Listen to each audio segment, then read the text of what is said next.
اور ازراہ طنز کہنے لگا کہ دیکھ تو یہی وہ ہے جسے تو نے مجھ پر فضیلت دی ہے،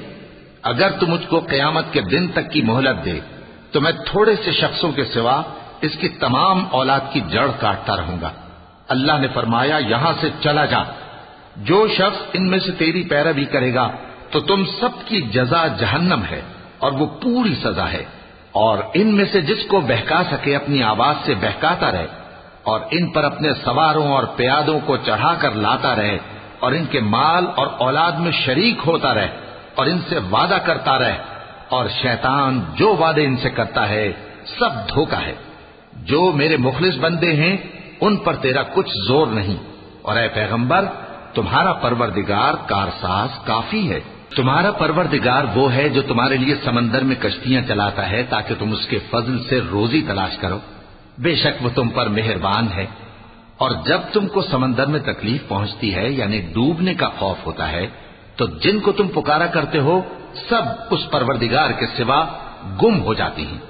پھر جب وہ تم کو ڈوبنے سے بچا کر خشکی کی طرف لے جاتا ہے تو تم منہ پھیر لیتے ہو، اور انسان ہے ہی ناشکرا۔ کیا تم اس سے بے خوف ہو کہ اللہ تمہیں خشکی کی طرف لے جا کر زمین میں دھسا دے، یا تم پر سنگریزوں کی بھری ہوئی آندھی چلا دے، پھر تم اپنا کوئی نگہبان نہ پاؤ؟ یا اس بات سے بے خوف ہو کہ تم کو دوسری دفعہ سمندر میں لے جائے، پھر تم پر تیز ہوا چلائے اور تمہارے کفر کے سبب تمہیں ڈبو دے، پھر تم اس معاملے میں اپنے لیے کوئی باز پرس کرنے والا نہ پاؤ؟ اور ہم نے بنی آدم کو عزت بخشی اور ان کو خشکی اور تری میں سواری دی اور پاکیزہ روزی عطا کی اور اپنی بہت سی مخلوقات پر فضیلت دی۔ جس دن ہم سب لوگوں کو ان کے پیشواؤں کے ساتھ بلائیں گے تو جن کے اعمال کی کتاب ان کے داہنے ہاتھ میں دی جائے گی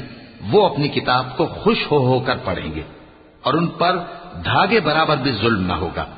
اور جو شخص اس دنیا میں اندھا ہو وہ آخرت میں بھی اندھا ہوگا اور نجات کے رستے سے بہت دور۔ اور اے پیغمبر جو وہی ہم نے تمہاری طرف بھیجی ہے قریب تھا کہ یہ کافر لوگ تم کو اس سے بہکا دیں تاکہ تم اس کے سوا اور باتیں ہماری نسبت بنا لو، اور اس وقت وہ تم کو دوست بنا لیتے، اور اگر ہم تم کو ثابت قدم نہ رہنے دیتے تو تم کسی قدر ان کی طرف مائل ہونے ہی لگے تھے۔ اس وقت ہم تم کو زندگی میں بھی عذاب کا دگنا اور مرنے پر بھی دگنا مزہ چکھاتے، پھر تم ہمارے مقابلے میں کسی کو اپنا مددگار نہ پاتے۔ اور قریب تھا کہ یہ لوگ تمہیں زمین مکہ سے پھسلا دیں تاکہ تمہیں وہاں سے نکال دیں،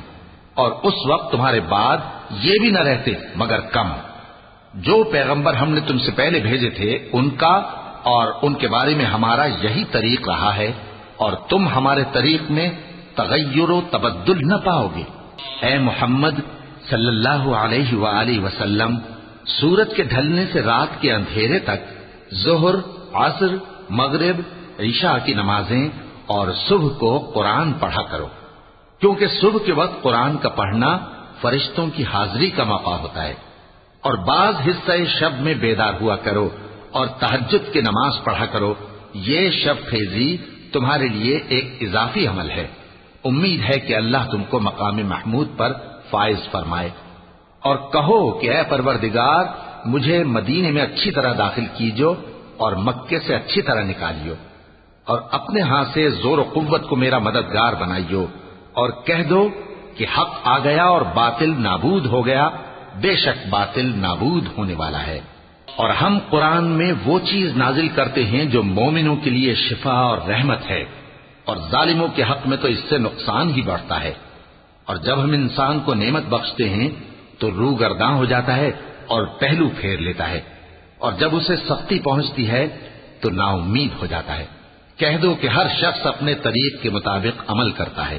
سو تمہارا پروردگار اس شخص سے خوب واقف ہے جو سب سے زیادہ سیدھے رستے پر ہے۔ اور تم سے روح کے بارے میں سوال کرتے ہیں، کہہ دو کہ وہ میرے پروردگار کا ایک حکم ہے، اور تم لوگوں کو بہت ہی کم علم دیا گیا ہے۔ اور اگر ہم چاہیں تو جو کتاب ہم تمہاری طرف بھیجتے ہیں اسے دلوں سے محو کر دیں،